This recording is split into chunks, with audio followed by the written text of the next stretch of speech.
রিক্সা চালাই দেখা ওরা আর ভার্সিটিতে আইতে দিব না আমারে। তুমি আর রিক্সা চালাবে না? তাইলে আমি পড়ালেখা করবো কেমনে? আমার আব্বা, আমার বড় আব্বার স্বপ্ন আমি কেমনে পূরণ করবো? কালকে পুলিশের লোক নিচ্ছে, তুমি গিয়ে এক্সাম দাও, আমি তোমার জন্য সুপারিশ করবো। আজকে মাসের 1 তারিখ, আমার ভাড়া কোথায়? কাকা, এই মাসে পরীক্ষা চলতেছে, রিক্সা লয়ে বাইরেতে পারে না। আমার কয়টা দিন সময় দেন। এসব দেখে আমার লাভ নাই, অক্ষণই ঘর থেকে বাইরেও।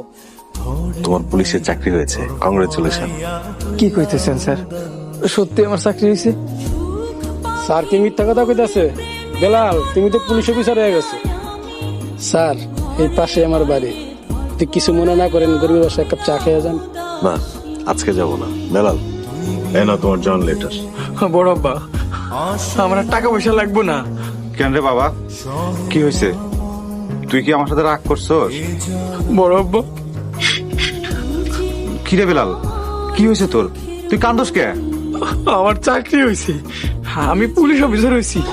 তোর পুলিশের চাকরি হয়েছে?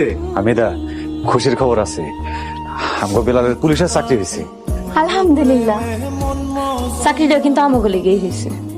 হ ভাবি, বেলাল তো আপনাকে সন্তান, আর বেলালের সব সফলতা আপনাকে। এবার সুযোগ পাইলে ওরে জানে মাইরা। দাঁড়া, আরেকটা সুযোগ পাই।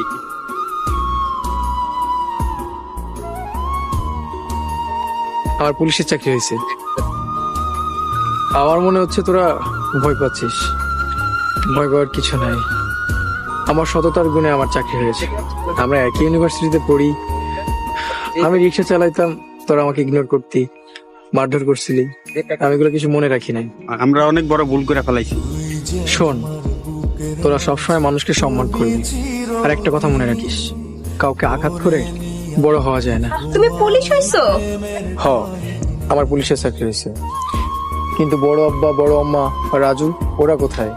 তোমার বড় আব্বা আমার বাড়ি দিয়ে দিছে। আচ্ছা, আপনি বড় আব্বার কাছে কয় টাকা পাবেন? এই ধরো সুদে আসল মিলাইয়া 3.5 থেকে 4 লাখ টাকা। আমি 4 লাখ টাকা দিব, আপনি বড় আব্বারে বাড়িটা বুঝাই দিবেন। বাড়ির ব্যাপারে নিয়ে গেছে। আমি টাকা দিয়ে বাড়ি ছাড়ানোর ব্যবস্থা করছি।